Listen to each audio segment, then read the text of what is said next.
So what caused the Civil War? Somebody said slavery. Can I hear a states' rights? Can I hear a conflicting civilizations? Can I hear unctuous fury? Can I hear fanaticism? Can I hear fear? Can I hear stupidity?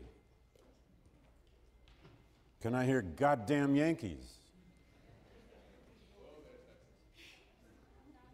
Or Jefferson Davis may have captured a kind of toxin that was in the air around Southern secession in late 1860 and into this distracted, sad year, as Whitman called it, of 1861. Jefferson Davis, soon to be first president, only president of the Confederate States of America, former senator from Mississippi, former commandant of West Point, former Secretary of War.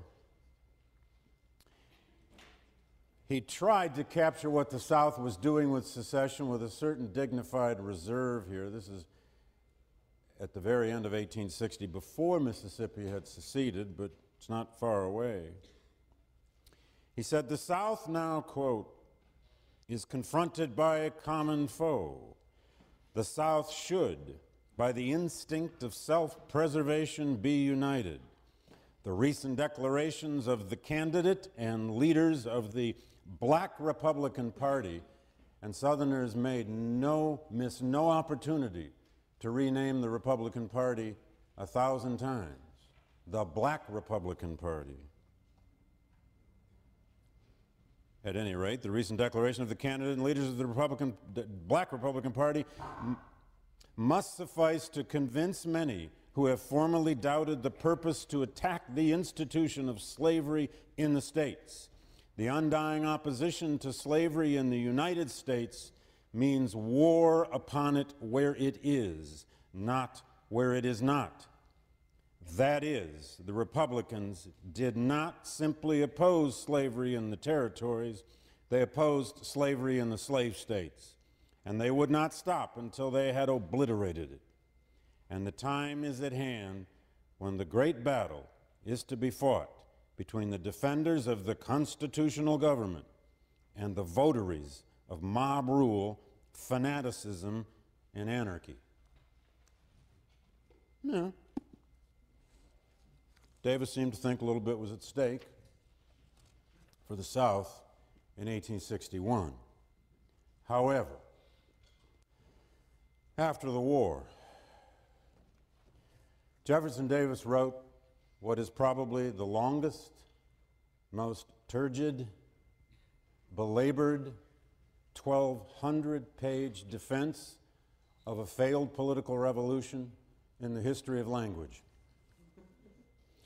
1,279 pages is his memoir, entitled The Rise and Fall of the Confederate Government.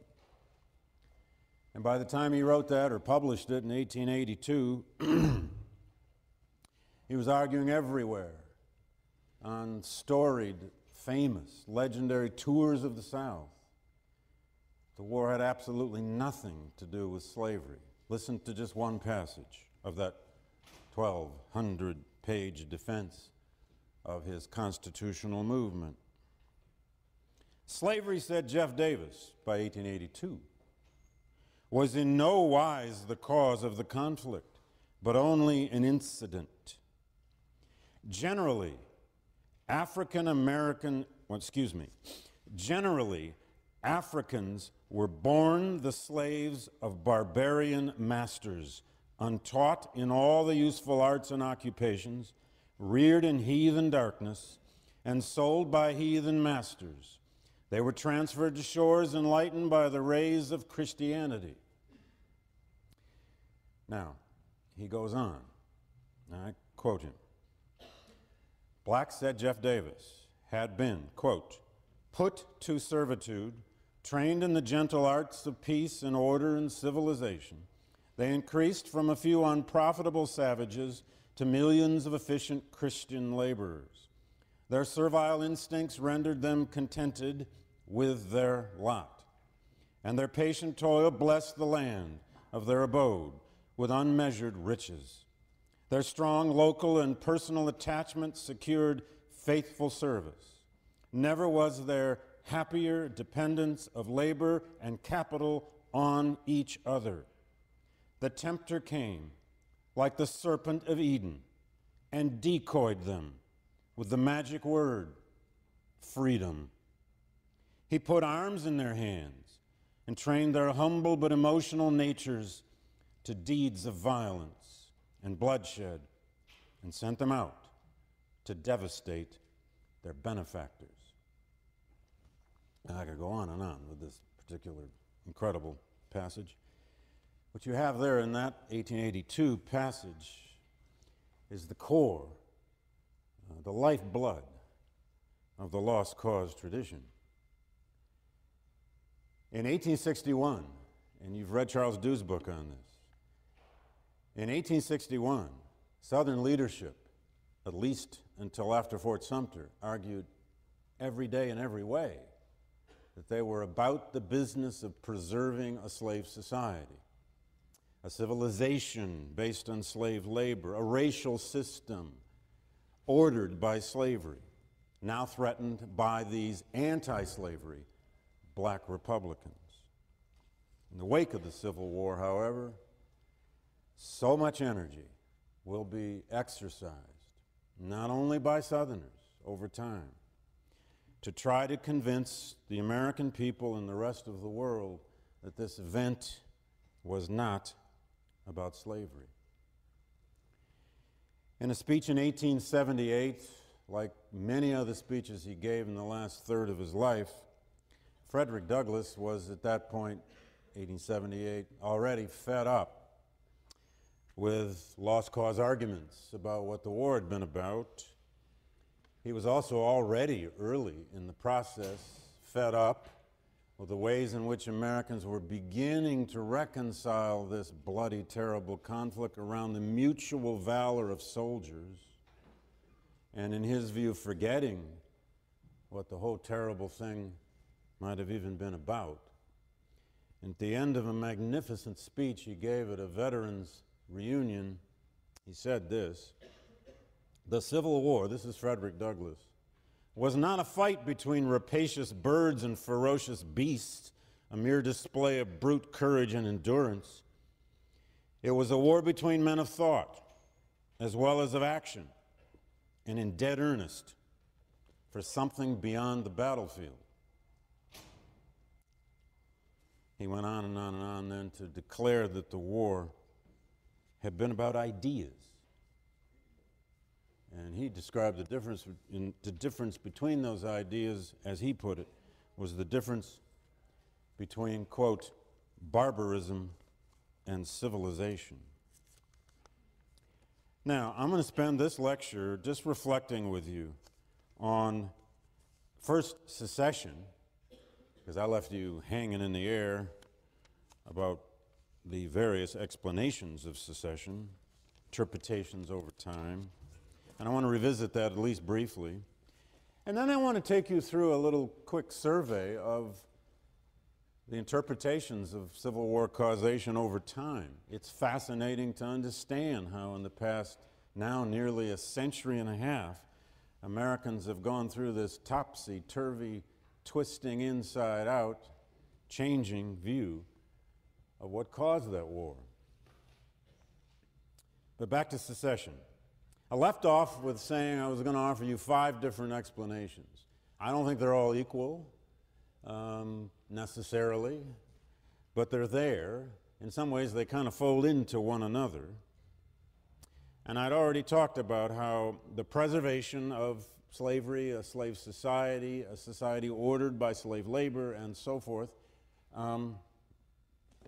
was a principle, if not the principal, purpose of this secession movement, at least in the Deep South, where it succeeded. Remember now, there are still 8 slave states that have not seceded from the Union as of March 1861, when Lincoln was to be inaugurated. The majority of the slave states are still in the Union, not out. Only South Carolina over to Texas, the whatever color that is of the Deep South, was the Confederate States of America.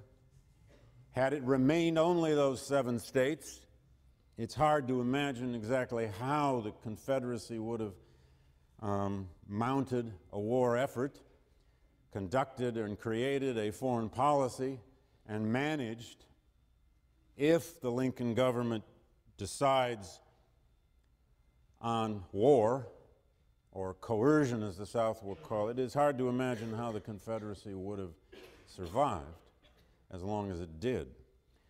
The 4 states that will join it, we'll come to this on Thursday, do not secede, of course, until after Fort Sumter.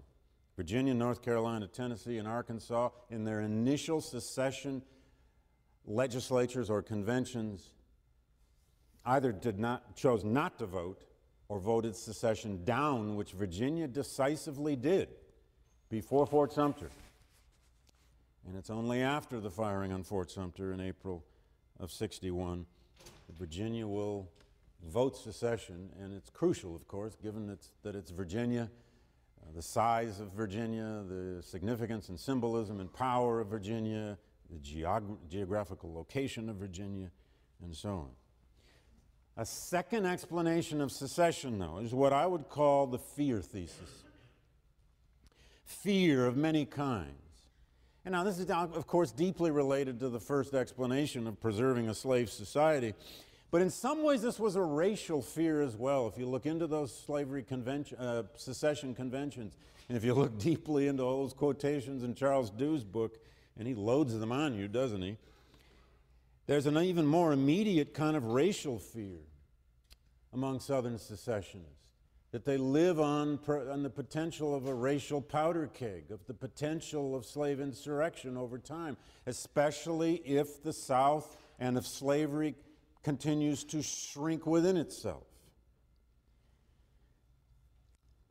There's the phrase they kept returning to in Abraham Lincoln's House Divided speech from 1858. They never let him forget it.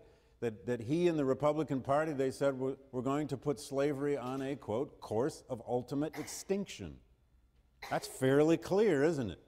We're going to make your system extinct. How do you like that? Oh, not a problem. Fear of the radicalism now of John Brown. John Brown had sort of made this equation that had always been there in the Southern mind in vague ways explicit. If the Republican Party in the North had succeeded in selling this slogan of a slave power conspiracy, well, Southerners now, the planter class and the secessionists, are very successful, especially in the wake of John Brown's raid, of selling a mutual or a counter conspiracy theory. And that conspiracy simply is abolition emissaries. There are lots of labels it goes by. But the idea that if the Republican politicians themselves aren't going to lead bands into the South to attack the South, they will end up nevertheless politically stimulating more and more John Browns to make visitations on the South. All over the rhetoric of secession, you find the language of, or the word, frankly, of submission. Submission. We will not submit, and so on. Let me give you just one example. In Charleston, South Carolina, the editor of its most radical newspaper, its most secessionist newspaper, was a man named Robert Rhett, the Charleston Courier. I'm sorry, the Charleston Mercury is what he edited. And he ran a series of articles under the heading, the, quote, terrors of submission during the secession winter.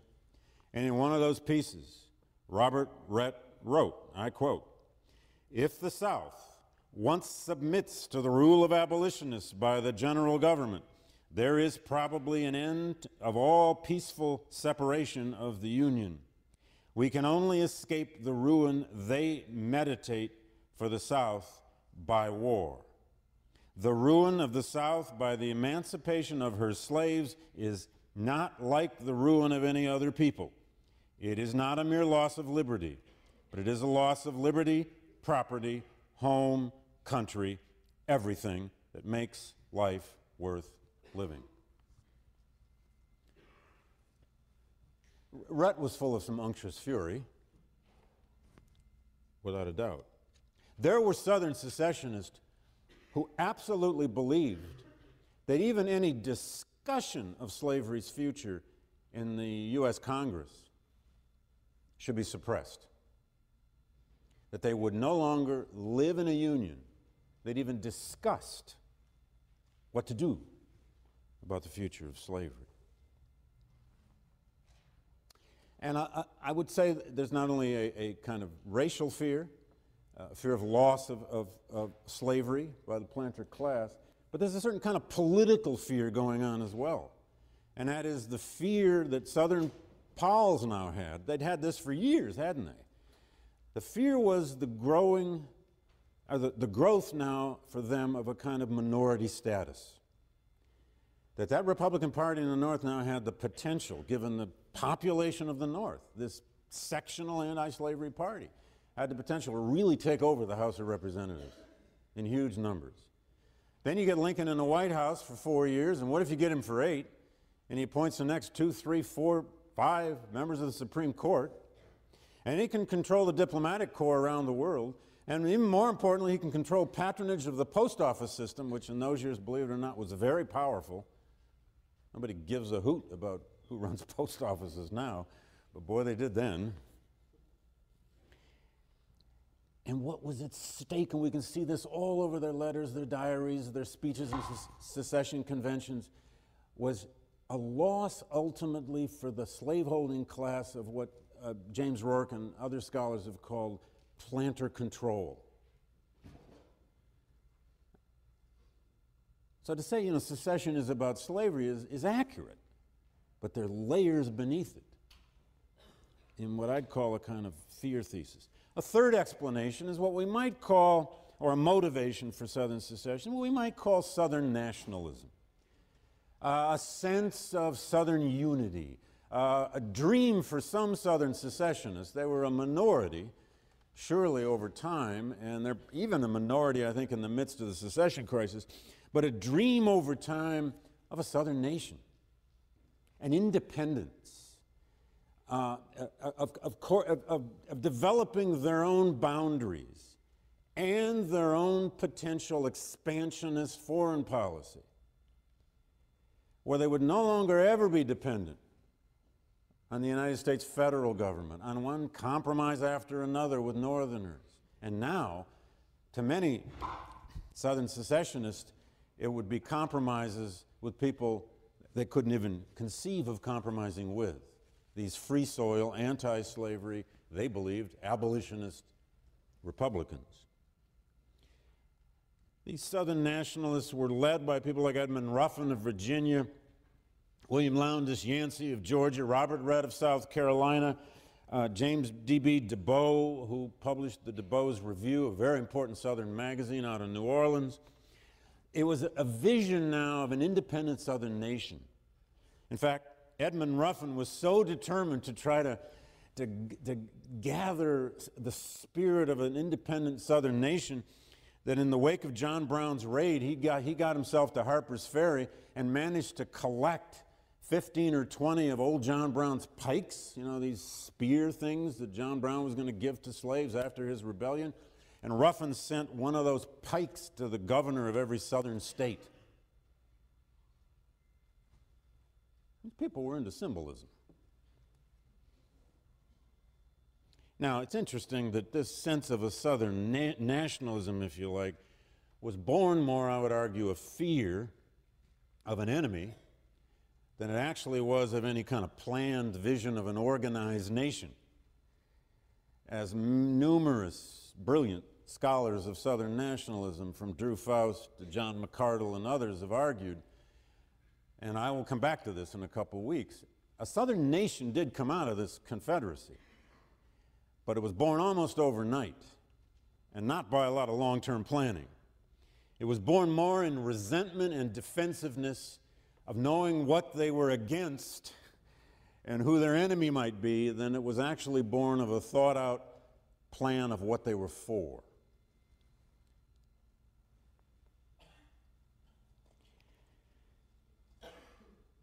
There's also a theory at the root of this kind of Southern nationalist, fledgling as it was in the secession crisis, that, and it's right there in the secession debates, it's rooted in this shrinking South theory, it's rooted in the desire to preserve a slave society, but it's the idea that the South's ultimate welfare would be better outside of the Union than in, requiring a certain thinking about how to create a new nation.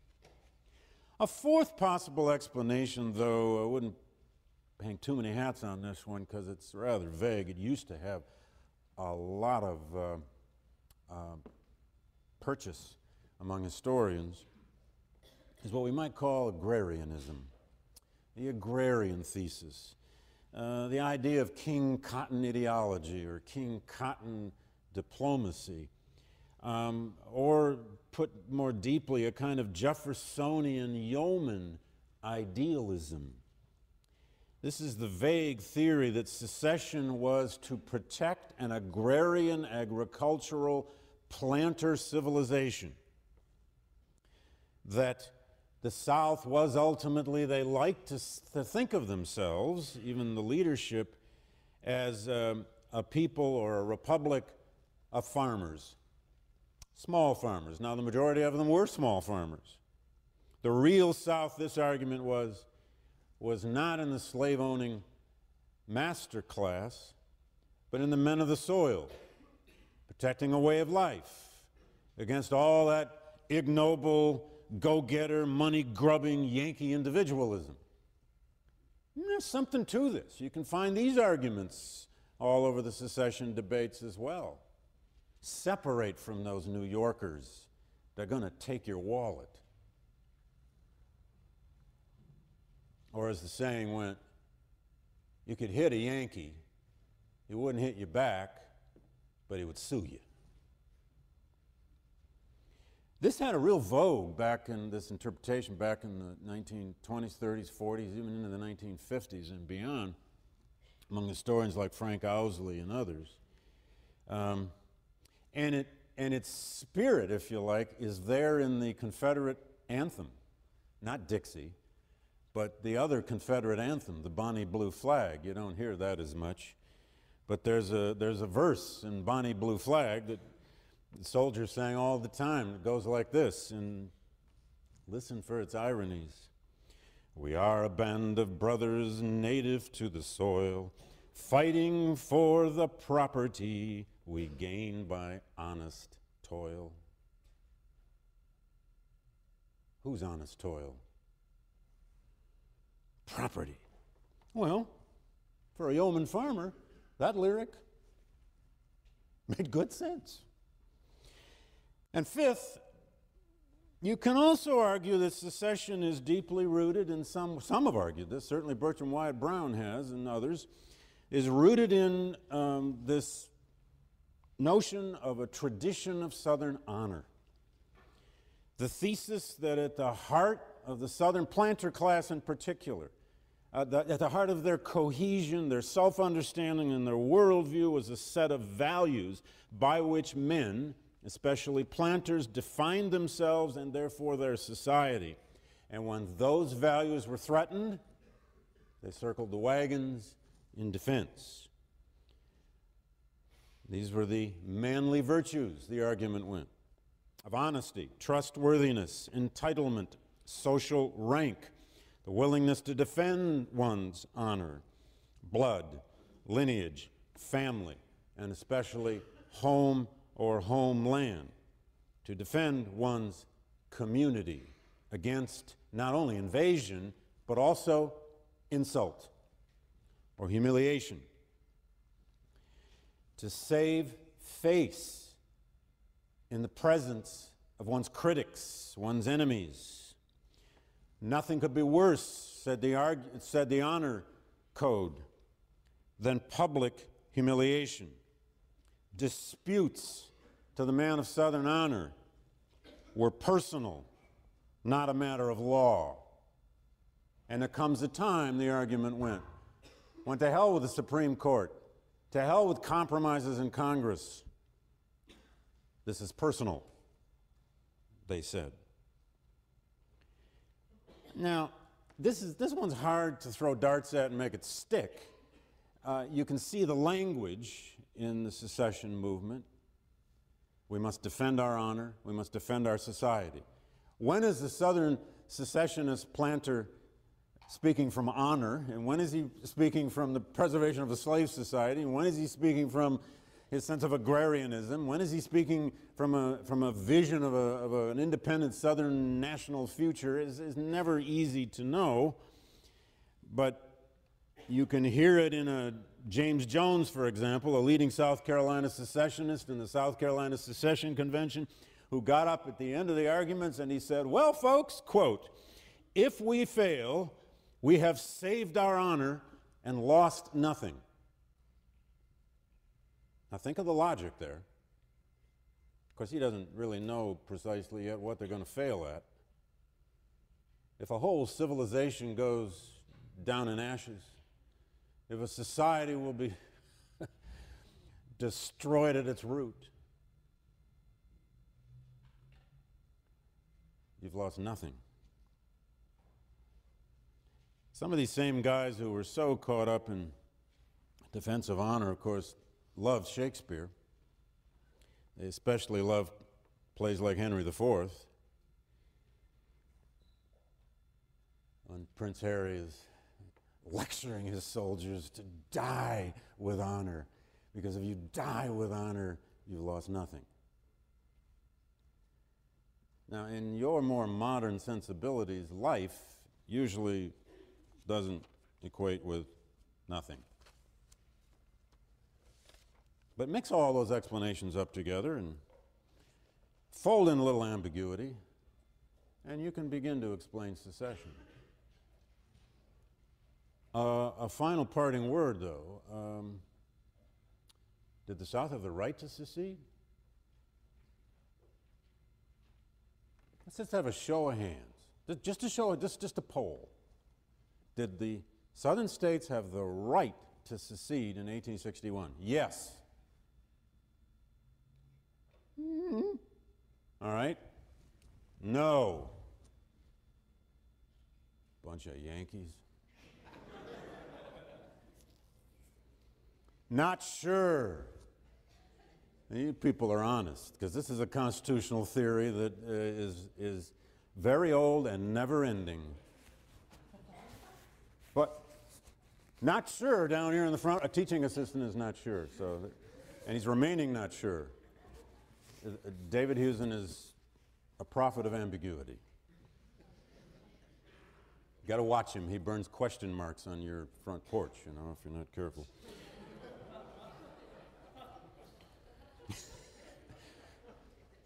I usually save that joke for Unitarians, but anyway, never mind. Okay. Sorry, I know.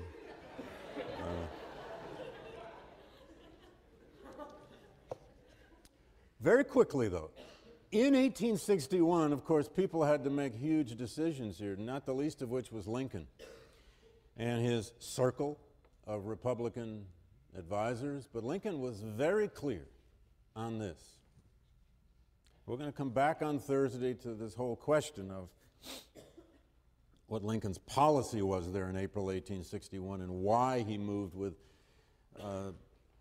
some force against the South. But first of all, Lincoln's view and the nationalist, unionist view of secession was essentially this. And you can read this closely in your Lincoln Reader in many places. But it was basically that the Union of the United States, so the argument went, was created by the people, not the states. Now, I know this gets a little bit like constitutional hair splitting, but a lot of hairs were at stake here, so you had to split some of them. The Union was created, said this argument, by the people, not by the states. The Union was therefore older than those states that agreed to join it in the American Revolution and in the U.S. Constitution. We the people, in order to form a more perfect union, some unionists argued, meant secession really is not possible. There was the practical argument against secession. A union cannot survive, the argument went, if it can be broken at will whenever someone gets upset. I don't like this law and that law. Well, I like these, but I don't like those. I will nullify those and not participate. The argument is that's not a good practical way to run a republic. And some unionists, and Lincoln was of course brilliant at this eventually as you read his speeches, would argue against secession from a position sort of civil religion, of almost mysticism. What did Lincoln refer to at the end of that first inaugural? That magnificent phrase about the mystic chords of memory. From every battlefield and patriot grave would yet swell the chorus of the Union. That's about music and memory, not about the Constitution. Unionists would invoke the fathers, just like the secessionists will, of course. And those fathers of the Constitution and the American Republic, they would argue, were nationalist.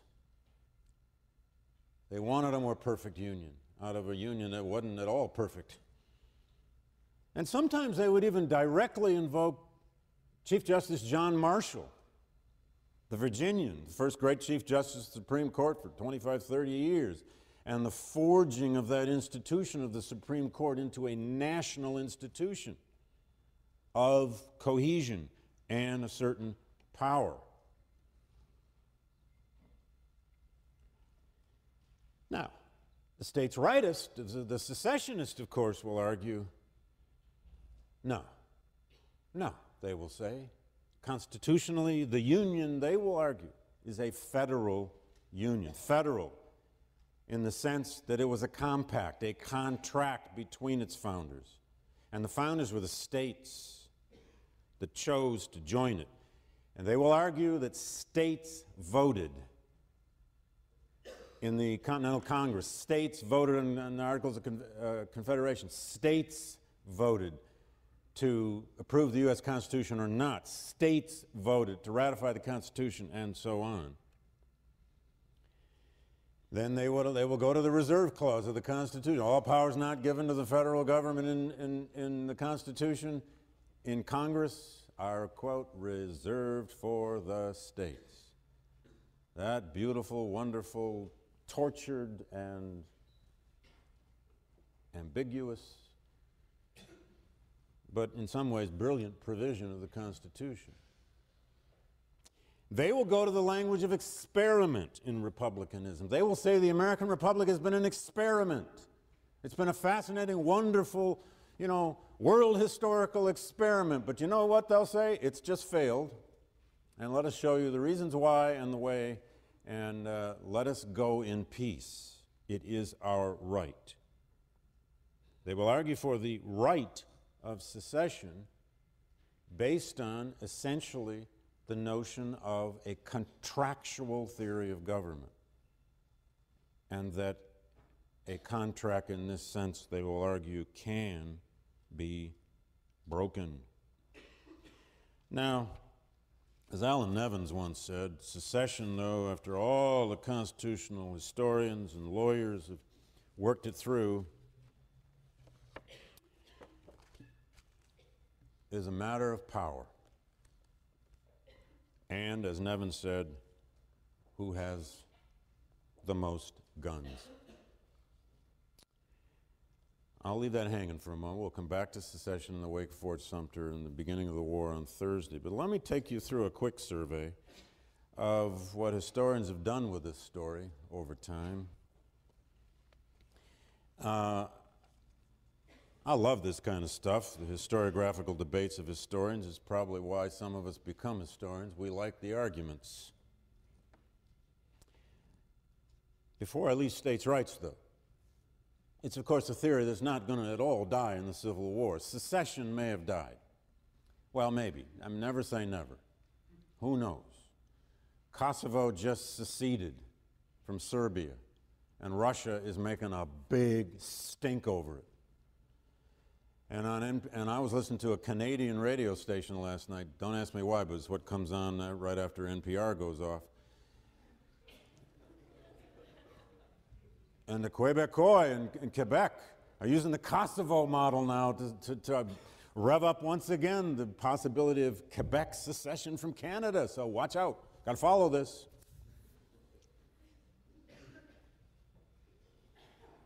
There's always threats after some of our elections. Somebody's deciding they want to secede, which usually means they just want to move to New Zealand. But New Zealand has strong immigration laws, so don't even think it. States' rights is a theory, I'm going to argue, a theory of the proper relations of the levels of government. How power is distributed between those levels of government. It is a theory of the nature of federalism. But, and I think this is the crucial point, and you can argue this, we can argue this forever, and we probably will if we're Americans. But I would argue that the significance of states' rights is always and everywhere in the cause to which it is employed.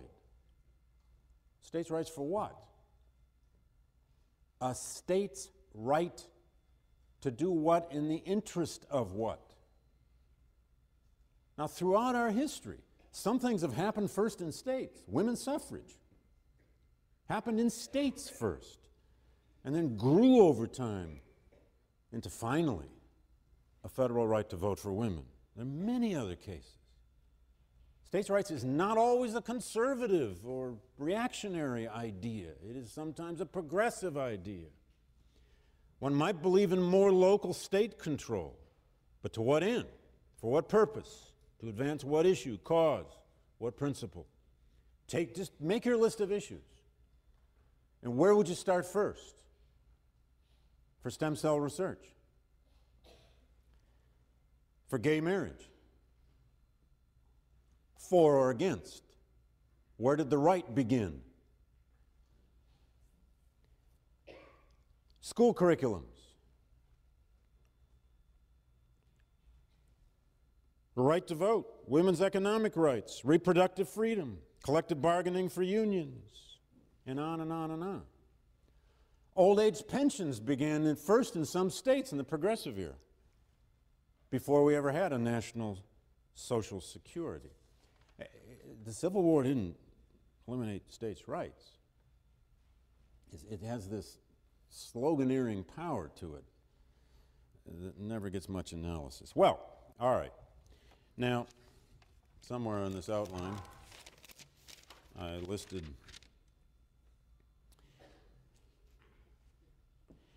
well, in the wake of the Civil War, of course, for that generation, there were Unionist and Confederate blame-laying interpretations of the war. It's a fascinating collection of writing. There's a lot of it. Much of it is score settling, of course. It's vindication on the part of Southerners. It's the forging of this lost cause tradition, and I'll speak a lot more about that at the very end of the course, because the lost cause became an elaborate ideology over time, especially a racial ideology. A lot of the debate among the generation that fought the war over what had caused it got all caught up in labeling. Was the war of the rebellion, which was the official Northern federal definition and label of the war? This was not called the American Civil War by the federal government. It was called the War of the Rebellion. If you go out and look at Civil War monuments on battlefields put up in the 1880s and 90s, it's called the War of the Rebellion if it's a Union monument. In the South, it was early called the War between the States. It was sometimes called the War for Southern Independence. It was sometimes called the War of Northern Aggression. That sometimes is used now as a euphemism. My favorite label, and it wasn't just Southern, but by the 1890s and turn of the 20th century, a label that got into the press and people loved it as a throwaway joke line was, quote, the late unpleasantness. You want to start dissolving conflict, We had some late unpleasantness here and slaughtered all these people, but never mind.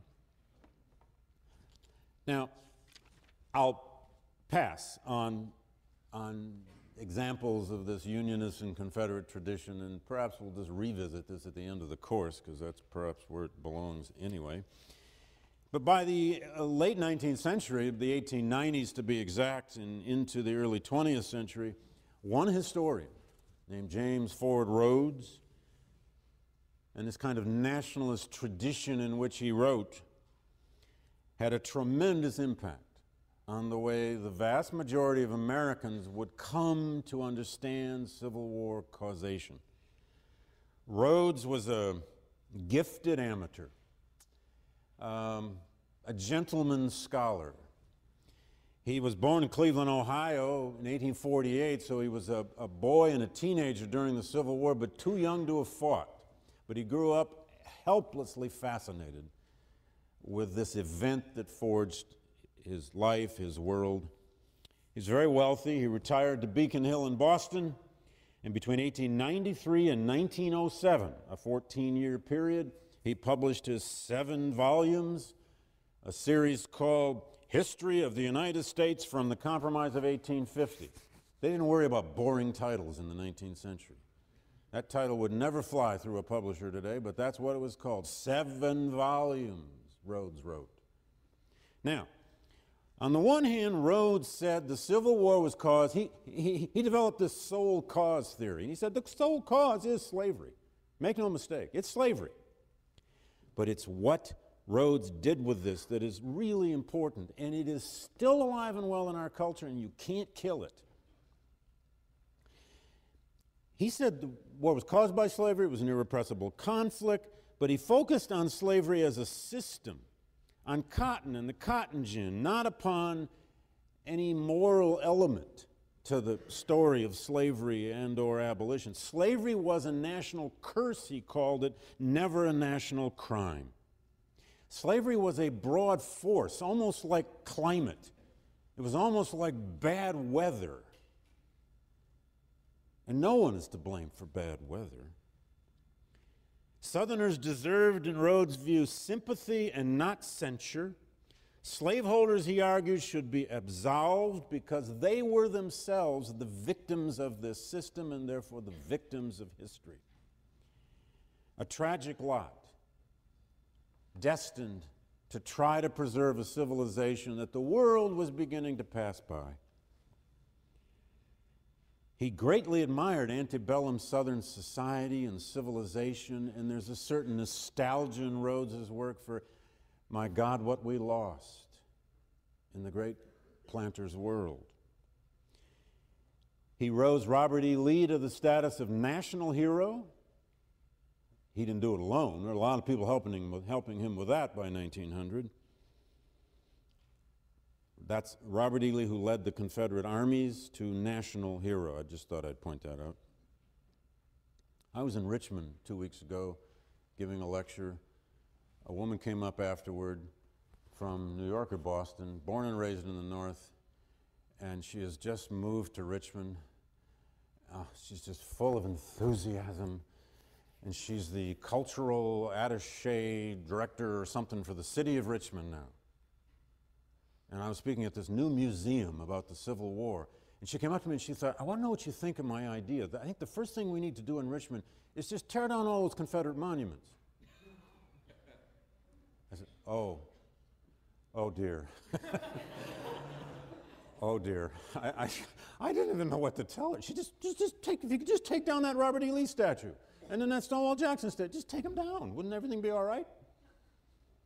I went over in the bookstore, I got her a copy of Race and Reunion, this book I did on Civil War memory, and I said, here, man, just start here.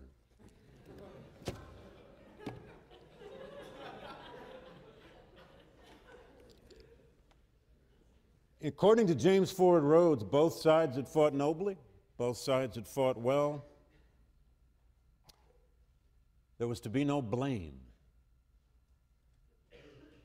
in this historical verdict of 7 volumes and something like 3,000 and some pages in Rhodes' history.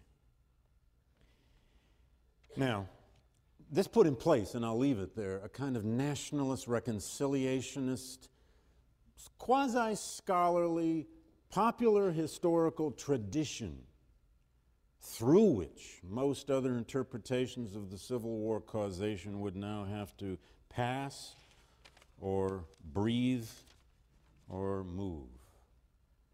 Then came Charles Beard and Mary Beard by the 1930s, early in the 20s.